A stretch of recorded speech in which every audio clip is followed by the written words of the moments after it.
démonique physique. Un démon sexuel.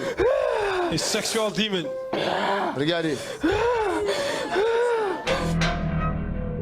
Vraiment, il y a beaucoup à dire sur ce christianisme.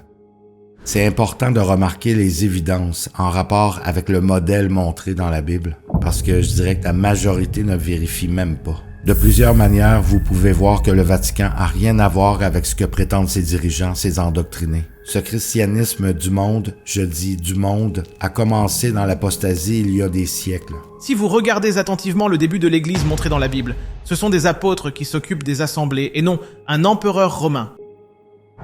Le Vatican est la suite de ce que Constantin l'empereur romain a fait. Plus tard, il y a eu les protestants, et ensuite, ces dénominations avec un nom comme les adventistes. Mais restons sur le Vatican. Avec les apparitions de Marie, il y a des choses qui démontrent que cela ne peut pas venir de Dieu. Le Vatican est une tromperie qui a fait beaucoup de ravages. Et le plus dangereux de ses actions est le paganisme qu'elle a répandu dans les pensées des hommes.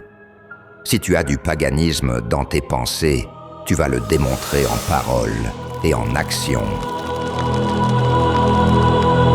Une manière de vérifier si ce que je dis est vrai est de considérer ce culte à Marie que font les cathos.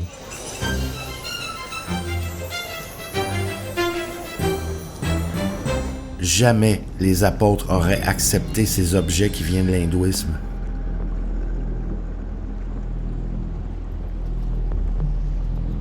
Remarquez que plusieurs témoins des apparitions de Marie ont dit avoir entendu un coup de tonnerre quelques instants avant la manifestation. Ave Maria!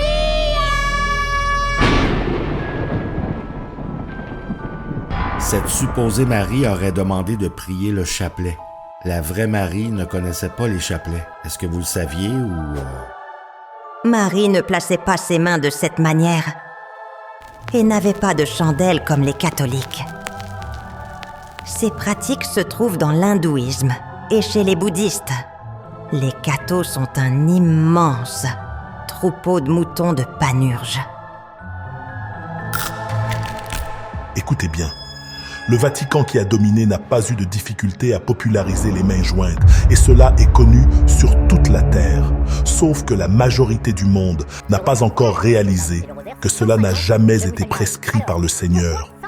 Ces pratiques ont été copie-collées de l'hindouisme. Le peuple hébreu était séparé des nations pour appartenir à Dieu. Les peuples qui ne connaissaient pas le vrai Dieu adoraient des divinités païennes. Ces peuples se faisaient des représentations de leur Dieu ou de leur chef, leur roi ou empereur. Avec le peuple de Dieu? Non. Parmi les peuples païens, il y avait de la superstition, l'astrologie des magiciens, des enchanteurs, des objets porte-bonheur. Avec le peuple de Dieu? Non. Parmi les peuples païens, il y avait des mecs qui se prenaient pour un dieu comme on retrouve dans l'athéisme de manière plus subtile. Et parmi les pratiques, il y avait ces objets qu'importe le nom, comme avec l'hindouisme et les bouddhistes. Jamais les apôtres auraient accepté ces pratiques qui viennent de l'hindouisme. Les cathos ont toutes sortes de prétextes parce que leur endoctrinement est très fort. C'est important de réaliser ces choses pour comprendre la nature de cet empire catholique sorti de l'Empire romain. À propos de Marie, il y a une vidéo concernant des apparitions. Si vous voulez savoir, allez voir sur la chaîne Mission MP4. Je continue dans la prochaine vidéo.